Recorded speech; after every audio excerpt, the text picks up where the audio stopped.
इसीलिए पूरे देश में हमने पहला ऐसा प्रोग्राम है जहां बिलासपुर में आया हूं। मैं कहीं नहीं गया, डॉक्टर ने मना किया था, लेकिन बिलासपुर आया हूं। आने का मैसेज और मतलब समझिए। और देखिए, जब ताली बजाइए तो जम के बजाइए, चिटिर पिटिर नहीं बजाइए।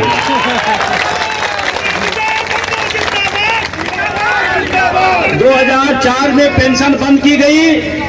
2004 में पेंशन बंद की। 10 साल लोग ऐसे चिटिर पिटिर बताते रहे तो पेंशन मुद्दा नहीं बन पाया। आज देश का सबसे बड़ा मुद्दा पुरानी पेंशन बना है, तो एनएमओपीएस और आप सहयोगियों के। आपके लिए महत्वपूर्ण क्या है? कितने लोग यूपीएस का समर्थन करते हैं? यूपीएस का कोई एक व्यक्ति। रेल के लोग हैं, ऐसा तो नहीं दूसरे लोग हैं? नहीं, लोग बताते फर्जी लोग आ रहे हैं विजय बंधु के साथ में। आप रेल के ही कर्मचारी हैं ना? क्या यूपीएस का समर्थन कोई करता है? ओपीएस कितने लोग चाहते हैं? और आपका एक नेता घूम घूम के बता रहा है यूपीएस अच्छी है। 72 साल का बूढ़ा ओपीएस का मजा ले रहा है, मलाई खा रहा है, और हमें कह रहा नौजवानों को आप चटनी खाओ। सोचने वाली बात है। मतलब जो खुद ओपीएस का आनंद ले रहे हैं वो यूपीएस की तारीफ कर रहे हैं। ऐसे लोगों को रेल से बेदखल अगर आप नहीं करेंगे, आपका बुढ़ापा नरक हो जाएगा। ये बात जब मैं बोलता हूं तो बहुत बड़ी दुश्मनी लेता हूं, बहुत बड़ी दुश्मनी, क्योंकि बहुत ताकतवर लोग हैं, सत्ता के नजदीक लोग हैं, संसाधनों से मालामाल हैं, लेकिन हम मजदूरों की बात छत्तीसगढ़ में इस बिलासपुर में करने आए हैं। और हम मजदूरों के साथ पहले भी और आज भी खड़े हैं। आपसे एक निवेदन है, मैं साफ साफ कहना चाहता, दोनों मान्यता प्राप्त लोगों ने इस देश के नौजवानों के साथ कुठाराघात किया है। दोनों मान्यता प्राप्त, भ्रम में न रहिएगा। बातें चाहे जो हो रही, लेकिन मैं आपको बता रहा हूं, दोनों प्रधानमंत्री के बगल खड़े होकर साल उड़ा रहे थे। वो साल उनको उड़ा रहे थे और इन नौजवानों के बुढ़ापे को एक नई चादर पर दफन कर रहे थे। ये यूपीएस है, ये यूपीएस है। कुछ लोग उनके लोग हमारे बात संपर्क में आते हैं, सर मैं उनके साथ उनके संगठन में हूं, लेकिन मेरे नेता ने गड़बड़ किया है। तो मैं उनसे सवाल करना चाहता हूं, आपके पिता आपको घर में थाली में खाना देने के बाद उसमें आपके सामने जहर डाल दें और पिताजी कहें खा लो, आप खाओगे? माताजी कहें खा लो, खाओगे? क्योंकि आपको पता उस थाली में जहर है। हम माँ बाप की बात अपने जीवन के लिए काट देंगे, तो संगठन और बुढ़े नेताओं की क्या औकात है जिनकी बात हम नहीं काटेंगे? हमारे साथ कुठाराघात हुआ है, देश के लाखों कर्मचारियों के साथ कुठाराघात हुआ है। एनपीएस बुरी थी, यूपीएस महाबुरी है। यूपीएस एनपीएस घोटाला था, यूपीएस महाघोटाला होगा। हमें इसे स्वीकार नहीं करेंगे। और जो हमारे बीच में तारीफ करने आएगा, उसे पहला सवाल करना, आप ले रहे हो क्या? आप लोगे क्या? जो नेता भाषण दे रहे हैं, एक बार मेरे साथ डिबेट में बैठे थे, टीवी डिबेट में, हमने इतना ही पूछा, एनपीएस जब लागू हुआ तो कौन संगठन का नेता उसमें सिग्नेचर किया? ट्रस्टी कौन था? एनपीएस आया, 20 साल हमारे बीच में रहा, उसका ट्रस्टी कौन था? यही मान्यता प्राप्त के लोगों थे। फिर कहते हैं अरे अखंड भारत, अखंड रेलवे कर्मचारी कोई मान्यता प्राप्त है? हाँ सही बात है, हम मान्यता प्राप्त नहीं है, अच्छी बात है, क्योंकि चंद्रशेखर और भगत सिंह भी अंग्रेजों से मान्यता प्राप्त नहीं थे, इसलिए देश आजाद हो गया, इसीलिए आजाद हो गया। अगर चंद्रशेखर भगत सिंह भी एक सरकारी गुलाम मान्यता प्राप्त होते तो देश आजाद। मेरे ऊपर आरोप लगाते एक शिक्षक रेल का नेता बन रहा है, जॉर्ज फर्नांडिस का नाम सुना है? और तमाम ऐसे लोग थे जो रेल के साथ खड़े हुए, उन्हीं की यूनियन के लोग, उन्हीं की यूनियन के जेपी साहब अध्यक्ष थे, उनके संगठन के अध्यक्ष थे। तब आप ये बात नहीं कही, तब तो गौरव की बात कर रहे हैं। भगत सिंह पंजाब के थे, उन्होंने पूरे देश के लिए आजादी क्यों मांगी? पंजाब के मांगते, उन्होंने कहा पूरा देश आजाद होना चाहिए, हमारा भाई कष्ट में है, चाहे जिस विभाग का होगा, विजय बंधु उसके साथ खड़ा नजर आएगा। यूपीएस को आप मोटा मोटा समझिएगा। यूपीएस क्या है?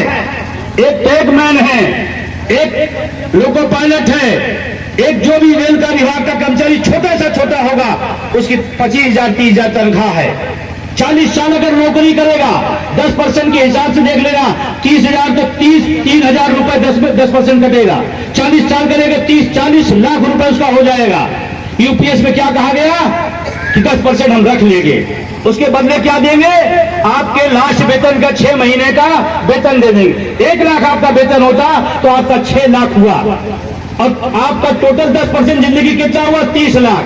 30 लाख रख करके 6 लाख पकड़ा दे रहे हैं और करे ताली बजाओ, मास्टर स्ट्रोक मारा है हमने, ये मास्टर स्ट्रोक है।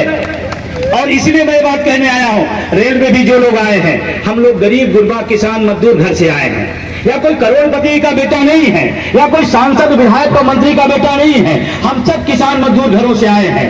हमारे लिए नौकरी कितनी यहां में हम जानते हैं, और अगर आपको न विश्वास हो तो आप बताना चाहता हूं, आप अपनी नौकरी को अपनी जीवन से थोड़ा हटाइए, अलग कर दीजिए, और फिर देखिए अपनी स्थिति क्या है। मैं सच बताऊं, जहां हमारे आपके माँ बाप थे उससे भी 10 गुना पीछे चले जाएंगे, क्योंकि उनके पास 5 भाई थे, 5 भाई 10 बीघा थे, 2 बीघा खेत था, हम 3 भाई हो गए, 1 बीघा भी खेत नहीं होगा। अगर नौकरी नहीं होगी तो हमारी लाइफ स्टाइल जो आज थोड़ी बहुत है वो बेकार हो जाएगी। वर्तमान सरकार नौकरी नहीं देना चाहती, वर्तमान सरकार नौकरी विरोधी है। मैं खुल्ला इस रेलवे के कैंपस में कह रहा हूं, क्योंकि 3 लाख से ज्यादा पद रेलवे में खाली है। अगर वो 3 लाख पद भरे जाते, हमारे भाई का, हमारे गांव का, हमारे चपरासी का कोई न कोई बेटा 3 लाख पदों पे आता, उसकी भी अच्छी जिंदगी जीती। विधायक और सांसद का 1 सीट खाली हो, बता दीजिए, 1 सीट खाली हो। अभी चुनाव हुआ था लोकसभा का 543 सीटों का, सारी सीटों का चुनाव एक साथ खाली नहीं है। आपकी 1 सीट खाली नहीं हो सकती। हमारे नौजवानों के 3-3 लाख पद से ही में खाली है, रेलवे में 3 लाख पद खाली है। इसका क्या मतलब कि 3 लाख परिवारों में जो उजाला आता वो अंधेरे में जी रहे हैं। और तब जब सड़कों पर रोज बेरोजगार लोगों की लाइन लगी है तब पद खाली है। रोजगार विरोधी सरकार है और मान्यता प्राप्त संगठन उनके दरबारी लोग हैं। रेलवे की बदतर हालत में करने में सरकार जितना योगदान है उससे ज्यादा ये दोनों मान्यता प्राप्त संगठन जिम्मेदार हैं। मैं दावे के साथ कह रहा हूं, आपके तमाम भत्ते कटे या नहीं कटे, अगर रेल की मान्यता प्राप्त मजबूत है तो हमारे भत्ते कटते। 17 महीना का जो भत्ता, जो डीए हमारा, और उस दौर में जब पूरी दुनिया सन्नाटे में घरों में थी तो हमारा लोको पायलट ट्रैकमैन लाइन पे चल रहा था। उस दौर में तो मुझे लगा कि यार हमने तो अपने जीवन का, रेल कर्मचारी हो चाहे सरकारी कर्मचारी हो, अपने जीवन का सर्वश्रेष्ठ काल दिया था कोरोना में। जिन घरों के माँ बाप मरे उनके बेटे छोड़ने को तैयार नहीं थे, नर्स और डॉक्टर उन्होंने उनका इलाज, उनको दवा देने का काम किया। ये सरकारी कर्मचारी ने करके दिखाया। हमें तो गर्व होना चाहिए था कि इस देश को, समाज को बचाने का काम रेल कर्मचारियों ने, देश के कर्मचारियों ने किया। उस समय प्रधानमंत्री को तो हमारा भत्ता 2 गुना देना चाहिए था, डीए 2 गुना करना चाहिए था, प्लस पुरानी पेंशन की सौगात देना चाहिए था। ये हमने करके दिखाया है। अगर मैं गलत बोलूं बताइए आप। डीए 17 महीने का पड़ा हुआ है, आप दोनों मान्यता प्राप्त है, और बात हो तो आप दिला के दिखा दो, हम आपके साथ खड़े हो जाएंगे।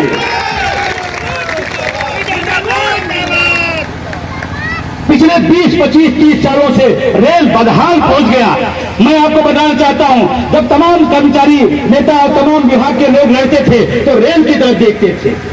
रेल के लोग अगर हमकार भर देंगे हमें भी मिल जाएगा, ऐसी भावना आपने भी सुना होगा। रेल खड़ा हो जाएगा तो देश खड़ा हो जाएगा। 2 बार हमने मतदान किया, आपने मतदान कराया कि पुरानी पेंशन पर हड़ताल होनी चाहिए। कितने % लोगों ने मतदान किया? 96, 7, 8 जो भी आप मान लो, 98% लोगों ने कहा पुरानी पेंशन पर हड़ताल होनी चाहिए। मैं आपसे दोनों मान्यता प्राप्त पूछा, हड़ताल क्यों नहीं हुई? कौन सी मजबूरी थी, कौन सी मलाई थी, कौन सी सुख सुविधा का मोह था कि आप छोड़ नहीं पाए? और आपको बता दूं, चाहे जितनी ताकत सरकार लगा ले, रेल 1 घंटे रुक जाए तो ओपीएस बहाल हो जाएगी। और इसीलिए खंड कर्मचारी, रेलवे कर्मचारी इस बात को चुनाव में इस बात को लेके आया है, अगर इनको आज जगह मिलती है तो मैं आपको दावे के साथ कह रहा हूं, देश भर के तमाम जो लोग निर्वाचित होकर आएंगे उनके साथ अगली लड़ाई रेल पुरानी पेंशन का सबसे बड़ा झंडा उठाने का काम करेगा। ये मैं आपको बताना चाहता हूं। इलाका के लोग हैं या नहीं?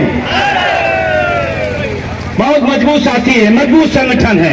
मैं इनका शुक्रिया तहे दिल से करना चाहता हूं। इन्होंने सही धारा पर, सही लाइन पर और सही जगह के समर्थन दिया। आपको सलूट करता हूं मैं।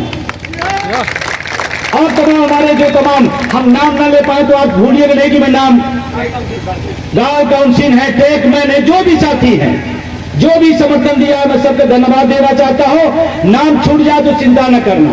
हमने आपसे कहा मैं आपका नाम ले पाऊं न ले पाऊं, छूट जाए छूट जाने दी। आज सभा में आए, बस छूट जाए तो छूट जाने देना, रेल ट्रेन छूट जाए तो छूट जाने देना, लेकिन संघर्ष के मैदान से भागिए नहीं। ओपीएस न छूटने पाए, सब सही हो जाएगा, सब सही हो जाएगा। होगा नहीं होगा? और आपको मैं विश्वास दिलाता हूं, आप इस चुनाव को जीत के दिखाइए। ये चुनाव सिर्फ संगठनों को मैसेज नहीं देगा, देश की सरकार को मैसेज होगा। जो लोग जेल में घूम रहे थे रेल कर्मचारियों को, वो सब फटेहाल हो गए हैं। ये मैसेज होगा, ये सरकार को मैसेज होगा। यूपीएस के समर्थक हार गए और ओपीएस के समर्थक, और ओपीएस को यूं ही समझिएगा कि यूं ही कोई चीज है, गिर गई है, मिल जाए, ठीक है। ओपीएस कितनी बड़ी चीज है? कोई यहां रिटायर है? कोई रिटायरमेंट नहीं है। अच्छी बात, हमारी सभा में नौजवान रहते हैं और दोनों मान्यता प्राप्त के जो नेता हैं वो मंच पर नहीं चढ़ पाते। 2-3 लोग छिदा के उनको ऊपर लाते हैं, फिर कहते रेल की दशा बदलू, अपनी नहीं बदल पा रहे हैं। और मैं तो कहता अयोध्या में, काशी में बहुत अच्छा मंदिर बना है, चली चला की बेला है, आप वहां जाइए, नौजवान अपनी लड़ाई लड़ लेगा। क्यों आप बनाव से परेशान है? सही है नहीं सही है? अब आपसे एक बात और कहना चाहता हूं, चुनाव और आंदोलन थोड़ा अलग अलग होता है, इस बात को जरूर ध्यान रखिएगा आप, क्योंकि वो साधन संपन्न लोग हैं और 2 ही नहीं हैं। हाँ, छूट जा रहा तीसरा डायरेक्टर, 2 एक्टर है, डायरेक्टर है, 2 एक्टर आगे रहते हैं, डायरेक्टर पीछे से करता है, जो सरकार का भाग है या नहीं है? समझ गए क्या? बिलासपुर वालों बहुत समझदार हो भाई। हाँ, 2 एक्टर, 1 डायरेक्टर, वो पीछे से डायरेक्शन दे रहा, ऐसे करो ऐसे करो, और सरकार की मंशा खुद है ये दोनों हारे, जो डायरेक्टर है वो एक्टर बन जाए। ये है खेल। इसीलिए चाहे उसके साथ जाए चाहे उसके साथ, तीनों मजदूर विरोधी हैं, तीनों मजदूर विरोधी है। अगर मजदूरों के साथ होते तो यहां होते। दूसरी बात आपसे कहना चाहता हूं, पेंशन को यूं ही न समझिएगा, पेंशन बहुत बड़ी चीज है। हम जैसे किसान गरीब घर के बेटे के लिए बहुत बड़ी। जब बुढ़ापा में बेटा बेटी साथ नहीं देगा तो पेंशन साथ देगा। और उस जमाने में जब आपका हाथ काम नहीं करेगा, आंख काम नहीं करेगी, आपका घर परिवार काम नहीं करेगा, उसी पेंशन की बदौलत आप आगे की जिंदगी बेहतर जिएंगे। ये है ओपीएस। 60 में बताना, टाइम होता तो मैं बहुत सारी बातें करने के मूड में था, लेकिन मेरी मजबूरी समझिए। और पिछले 3 दिन से मैं घर से निकला हूं, पिछले 3 दिन से लगातार रेल की कंपनी में हूं, जबकि मेरे लिए रिस्क भी है। एक तो गिफ्ट में हमने दुश्मन बड़ा पैदा कर लिया आपके साथ खड़े होकर के, और हम पूरे देश में हमारे नाम ले रहे हैं, वो विजय बंधु, वो विजय बंधु, वो विजय बंधु, पता नहीं क्या। हमने उनका दिल्ली वाला आवास कब्जा किया, जयमाला। वो विजय बंधु जब आएंगे तो सरकार अपना काम करती है, वो कोई चिंता नहीं है। आवाज जा रही है ना, पीछे तक जा रही है ना, सड़क पे जा रही है ना। अरे विजय बंधु की आवाज दिल्ली तक जाती है, आप उसकी चिंता न करिए। वो दिल्ली में भी जयमाल लगाए थे, क्योंकि लाइव के लोग यहाँ आए होंगे, उन्होंने सूचना दिया हो कि विजय बंधु जी आ गए हैं, बात न पहुंचने पाए, सोशल मीडिया पे न जाने पाए। अरे लाइव के लोगों, याद रखना नौकरी आपकी है, आप सरकार की तरफदारी कर लेना, बुढ़ापे की लड़ाई आपकी, हम सब मिलकर लड़ रहे हैं। आपकी भी लड़ाई हम लड़ रहे हैं, हमसे कहते हैं हेलो सर, लाइव से बोल रहा हूं, आज आप बिलासपुर है, हम है। अरे सर क्या बताएं, वो सूचना मांगी जाए, हमको सूचना सही से देना। कहीं नहीं सर, जितना रहता है उसका 2 गुना देता हूं, हम भी एनपीएस में हैं। उनका तत्व भी टूटता है। आप बस आपसे निवेदन जो करने आए हैं स्पेशल, आपका चुनाव चिन्ह क्या है? क्या है? और कुर्सी के सामने टेबल अगर रखा रहता है तो खूबसूरत लगता है। इधर देखिए खूबसूरत लग रहा, उधर है ही नहीं है। और हम चाहते हैं कि उधर भी टेबल लगे, लगेगा ना? मेरा बीमारी की हालत में आना सार्थक करेंगे नहीं करेंगे?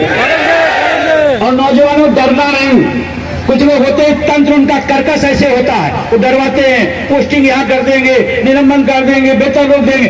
आज भी बहुत सारे लोगों को रोकने का प्रयास किया गया, आज भी किया गया, मेरे पास सूचना है, बहुत लोगों को तमाम तरीके से।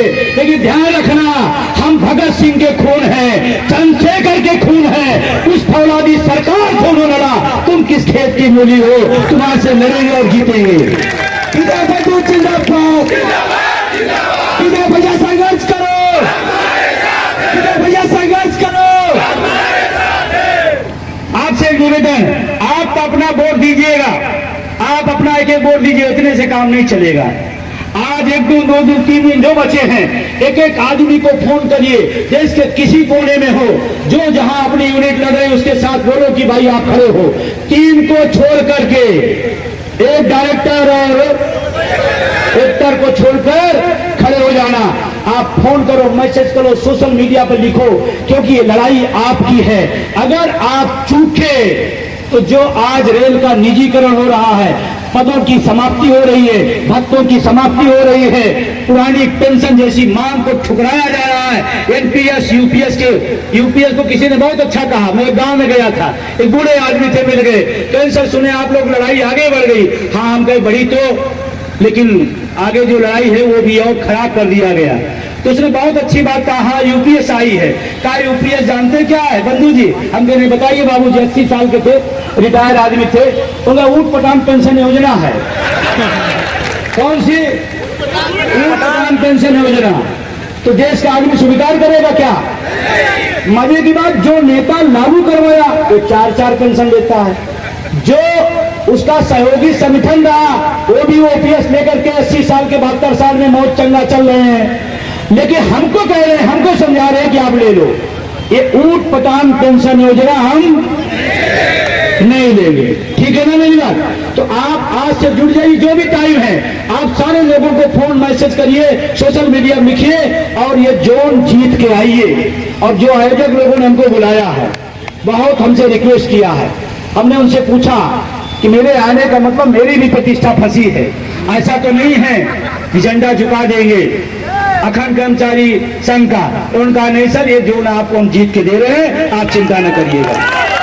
भैया जिंदाबाद, भैया जिंदाबाद। गाड़ी लगी, गाड़ी में कोई बैठा है यहाँ पे लोकल आदमी, गाड़ी लगवाइए।